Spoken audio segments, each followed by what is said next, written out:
Dito sa Dubai, kung bago ka pa lang dito, dapat wag kang mapili sa trabaho. Kasi dito, kadalasan experience ang basihan, regardless ano pang natapos mo sa Pinas or saan ka manggaling.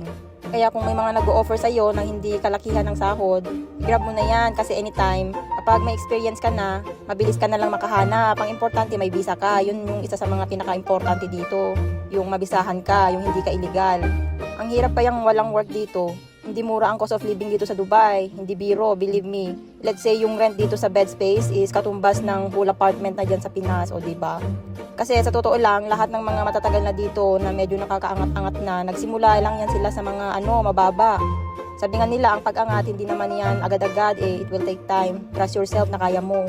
Kaya kayo, kung gusto nyo talagang mag-abroad, dapat may goal muna kayo. Kasi kung wala kayong goal, walang mangyayari sa inyo. Ang life as a OFW is step by step yan kasi walang mapapala kung mapili ka. Kung mas pinapairal mo yung ego mo, ganito yung natapos ko sa Pinas, kailangan ganito ang sahod ko. Hindi ganun yun mga Zay, hindi yan nag-work dito. Unang lapag ko dito sa UAE, ang unang kong trabaho is sales lady, o diba? So anyway, yun lang, na-share ko lang, gawang anong may nagme-message sa akin na kung paano daw ba makahanap ng mabilisang trabaho dito sa Dubai. So yun lang yung aking opinion mga Zay. So kung isa ka sa mga hindi mapili sa trabaho, mas iniisip mong makakuha muna ng experience, well, it's for you dito, para sa'yo ang Dubai.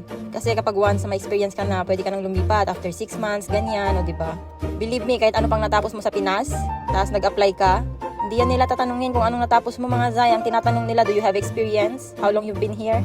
Ganon yung mga tanong dito. Kaya nga sabi ko doon sa may previous video ko na mas maigi kung mag-apply na lang muna kayo sa Pinas. Sa mga may agency, pero dapat piliin nyo din yung mga legit na agency. Kasi pag once na pagdating nyo dito, may visa na kayo. Makakapag na kayo agad, experience. Pero depende naman yun agad kung magtuturist visa kayo dito. Pero dapat ready kayo sa mga gastusin, sa bahay, pagkain, pamasahe, sa init, lalo na ngayon, pa-summer na naman. Diyos ko, sobrang init dito.